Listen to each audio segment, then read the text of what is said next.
Okay, so I'm gonna get started on replacing this panel that's this footwell. The car is actually upside down. So I've got a line scribed here. I'm gonna cut that first. Then I'll square it this way, and then I'll cut one piece that I'll weld in to finish it off.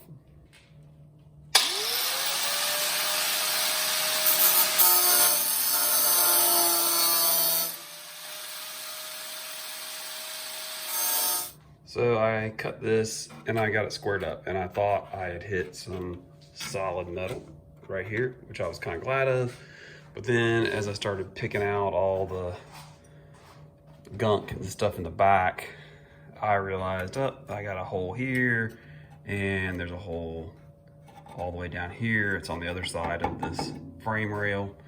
So I think I'm gonna just try to cut this all the way across and replace the piece all the way across. It's what I had to do on the other side too. I just kind of was hoping I was gonna avoid it, but that's okay. I'll cut it out and it'll just be replacing more. Okay, so I ended up going ahead and cutting this side down. It just made it easier to get to this back side. I don't have it exactly straight, and I found the last time, the more straight you get this cut, the easier it is to put a patch panel in. So right now I have this side cut down. I'm gonna clean up all around it so that I'm ready to, because I'll have to do that to weld to it anyway. And then this side, I'm going to straighten it up, clean all the inside of this off, and then start figure out what my patch panels are gonna be. Down in this hole, once I get it cleaned out, I'm gonna spray that with some black rust inhibitor, because that's gonna hopefully be sealed up and you're not gonna get to it anymore.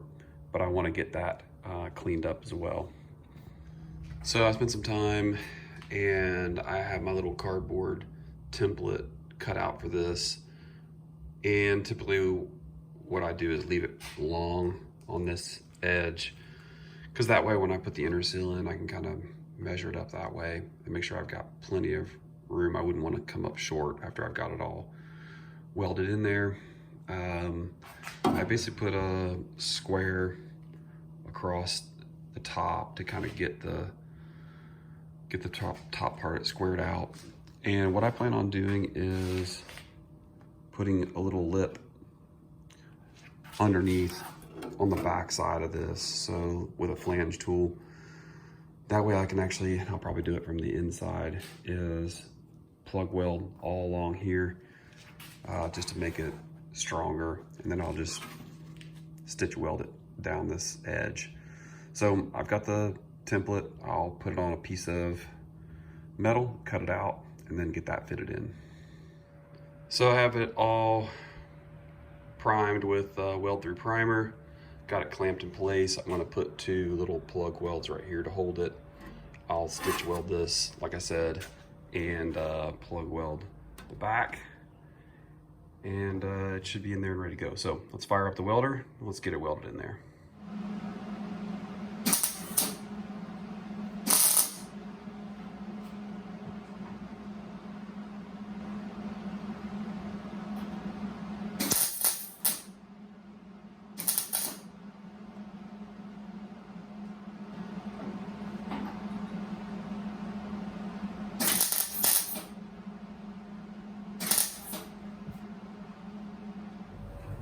So I've got this piece welded in and cleaned up, and I'll put some primer on it. I'll be able to trim it out to the length once I get the inner seal in and the floor pan in, and I'll tack it up here at the top once I get the floor pan in. So now that this part's finished, I'm gonna move on and start cleaning up and measuring this rail so I can get it replaced, because I want to replace it first before I actually put the floor in. So I flipped the car back over to line up this rail, and honestly what I like to do in these situations is I like to keep as much of what's already there, the old stuff, as possible.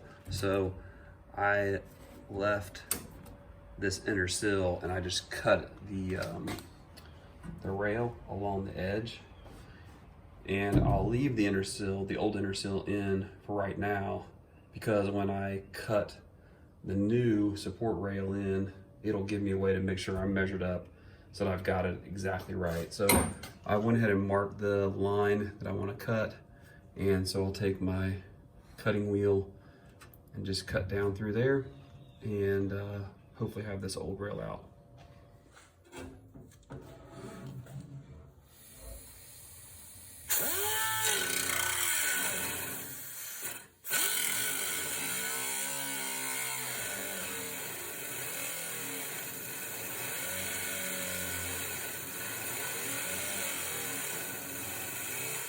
All right, I have the inner rail, that inner support rail cut out, and I think I've got some pretty good solid metal to weld to. Just kind of filing it down, getting it cleaned up the edges.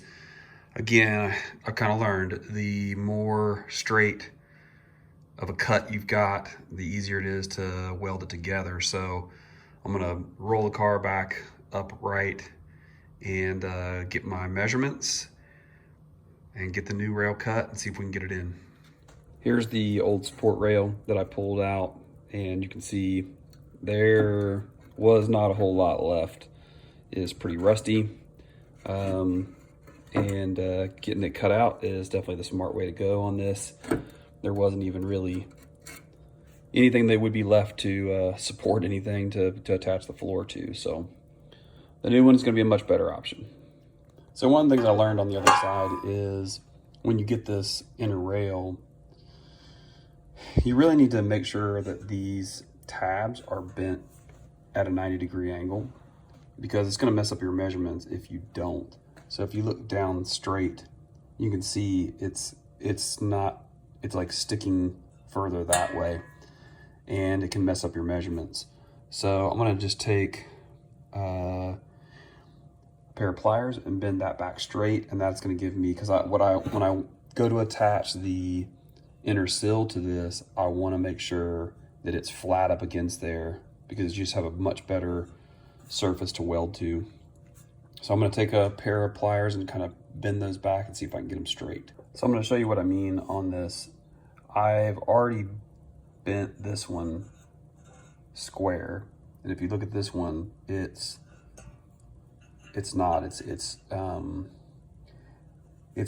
further along this way. So the hard part is if I measure to the end, then when I go to attach it, it's not going to actually be flat against the inner sill. So I know it doesn't look like a whole lot, but it will be much better at the end when I go to install this if this is square. So I'm going to square this one up and the top, and then I'll cut it to length and stick it in. So you want to make sure, again, I feel like the more square you can get this thing, the easier it is to weld it, because the weld's going to be straight. So what I've just been doing is putting a square on it and see how does it line up. You know, my cut may not be perfect, but I can grind it off to where it's nice and straight. I can even do it on the side. I just line it up at the top, see where is it sticking out, and just grind that off flat. So I feel like I have this one nice and square, so I'm going to go ahead and take off all the primer and clean off where I'm going to weld it to, so that I can get it in place. And once I get it in place, I can just go ahead and start welding it in. So when I went to mock it up and put it in there, I'm using magnets to hold it in. I tried to use a square to make sure that it's straight this way and it's straight up and down. And once I got it in place, then it was a matter of just tacking it a couple of places.